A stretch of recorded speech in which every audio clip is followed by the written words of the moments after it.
오늘 아침을 여는 말씀은 에스겔 18장 19절에서 23절입니다. 그런데 너희는 이르기를 아들이 어찌 아버지의 죄를 담당하지 아니하겠느냐 하는도다.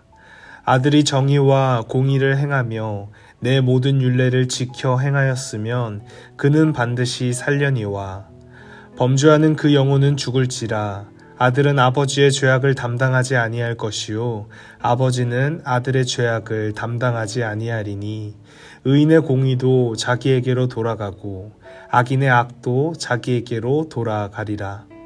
그러나 악인이 만일 그가 행한 모든 죄에서 돌이켜 떠나 내 모든 율례를 지키고 정의와 공의를 행하면 반드시 살고 죽지 아니할 것이라.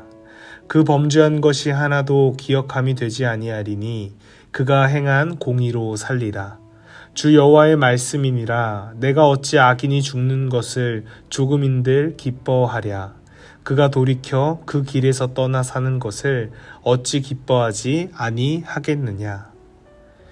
에스겔 18장은 이스라엘 백성들의 잘못된 생각을 바로잡기 위해 선포된 하나님의 말씀입니다. 하나님께서는 심판과 고난에 관해 잘못된 인식을 갖고 있던 이스라엘 백성들에게 하나님의 관점이 무엇인지를 가르쳐 주셨습니다. 오늘 본문 가운데 하나님께서는 당신의 백성들이 죄에 관해 올바르게 판단하고 살아갈 수 있도록 권면하십니다. 본문 19절의 말씀입니다. 그런데 너희는 이르기를 아들이 어찌 아버지의 죄를 담당하지 아니하겠느냐 하는도다. 아들이 정의와 공의를 행하며 내 모든 율례를 지켜 행하였으면 그는 반드시 살려니와. 이스라엘 백성들은 자신들에게 닥친 시련이 조상의 죄로 인한 것이라고 생각했습니다. 자기들은 죄를 짓지 않았는데 조상들의 불순종으로 인해 심판을 받고 있다고 생각한 것입니다. 그러나 이것은 그릇된 생각이었습니다. 그들이 받고 있는 심판은 조상의 죄 때문이 아니었습니다. 본문 20절에서 에스겔은 다음과 같이 선포합니다. 범죄하는 그 영혼은 죽을지라. 아들은 아버지의 죄악을 담당하지 아니하리니 의인의 공의도 자기에게로 돌아가고 악인의 악도 자기에게로 돌아가리라. 하나님께서는 악인의 죄와 의인의 의가 모두 자기 자신에게로 돌아간다고 말씀하셨습니다. 조상의 죄가 심판을 부르고 조상의 의가 축복을 가져오는 것이 아니라 그들 자신이 믿고 행동한 대로 심판받게 될 것임을 분명하게 가르쳐 주셨습니다.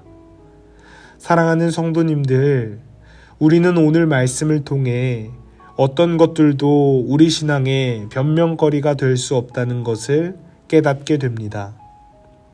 살아계신 하나님 앞에 우리는 어떤 것도 숨길 수가 없습니다. 하나님께서는 우리의 영혼을 감찰하시며 심판하시는 거룩하신 하나님이십니다. 이어지는 오늘 본문의 말씀을 보면 심판하시는 하나님께서는 사실 모든 사람들의 회개를 꿈꾸고 기대하고 계시는 분이심을 알 수가 있습니다. 본문 23절의 말씀입니다. 주 여호와의 말씀이니라. 내가 어찌 악인이 죽는 것을 조금인들 기뻐하랴. 그가 돌이켜 그 길에서 떠나 사는 것을 어찌 기뻐하지 아니하겠느냐. 이것이 하나님의 마음이었습니다. 하나님께서는 모든 이들이 자신의 죄에서 돌이켜 하나님의 심판을 피할 수 있게 되기를 원하셨습니다. 그래서 하나님께서는 이스라엘 백성들에게 삶의 방향을 바꿀 수 있는 기회를 주셨습니다.